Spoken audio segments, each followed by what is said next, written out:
Franciscan സന്യാസിയും വിശുദ്ധനുമായ പാദുവയിലെ വിശുദ്ധ അന്തോണിയെ പറ്റിയാണ് ഞാൻ ഇന്ന് പറയാൻ പോകുന്നത്.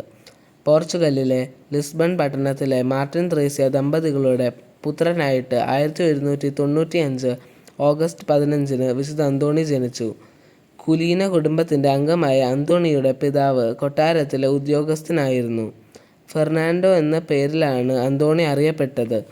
ഏതെങ്കിലും കാരണവശാൽ ഫെർണാണ്ടോ കരഞ്ഞാൽ മാതാവിൻ്റെ തിരുസ്വരൂപം കാണിക്കുമ്പോൾ അവൻ കരച്ചിൽ നിർത്തുമായിരുന്നു.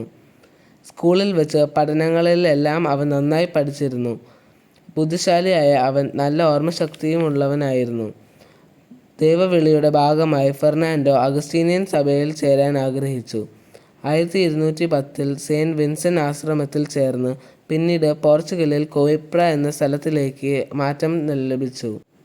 രക്തസാക്ഷിയാവാൻ ആഗ്രഹിച്ചുകൊണ്ട് ഫെർണാണ്ടോ ഫ്രാൻസിസ്കൻ സഭയിൽ ചേർന്നു. പട്ടം സ്വീകരിച്ച് അല്പം നാൾ കഴിഞ്ഞപ്പോൾ കോയിപ്രയിൽ 5 ഫ്രാൻസിസ്കൻ സന്യാസികളുടെ രക്തസാക്ഷിത്വം ഇദ്ദേഹത്തെ വല്ലാതെ സ്വാധീനിച്ചു. ഭജന പ്രവർത്തനത്തിൽ വളരെയേറെ സമർത്ഥനായിരുന്നു വിശുദ്ധ അന്തോണീസ്. വമ്പിച്ച ജനാവലി ഏറെ ശ്രദ്ധയോടെയാണ് അന്തോണിയുടെ പ്രസംഗം ശ്രവിച്ചത്. ഒരു ദിവസം ശ്രോതാക്കളെ ആരെയും കാണാതെ ആയപ്പോൾ കടലിലേക്ക് തിരിഞ്ഞ് ഫാദർ അന്തോണി പ്രസംഗിച്ചു. മത്സ്യങ്ങൾ പ്രസംഗം കേൾക്കാൻ നിരയായി ഇരുന്നു. 1030 കാലഘട്ടത്തിലാണ് പാദുവായിൽ അന്തോണി എത്തിയത്. പാവങ്ങളുടെ പടയാളി എന്നാണ് അദ്ദേഹം അറിയപ്പെടുന്നത്.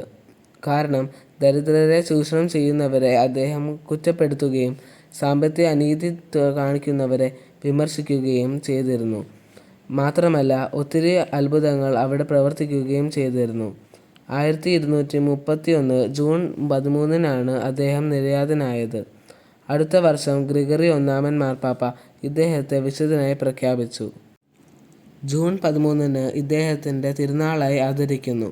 ഇദ്ദേഹത്തിൻ്റെ പ്രഭാഷണത്തിൻ്റെ ആത്മീയ മൂല്യങ്ങൾ പരിഗണിച്ച് 1946 ജനുവരി 16 അന്തോണീസിനെ ഡോക്ട്രിൻ ഓഫ് ചർച്ച് എന്നും തിരുസഭയുടെ പണ്ഡിതൻ എന്നും പ്രഖ്യാപിച്ചു. ഇദ്ദേഹത്തോട് പ്രാർത്ഥിച്ചാൽ കാണാതെ പോയ സാധനങ്ങൾ തിരിച്ചു കിട്ടുമെന്നും വിശ്വസിക്കുന്നു. പാവപ്പെട്ടവരുടെ മധ്യസ്ഥനായും അറിയപ്പെടുന്നു. Thank you.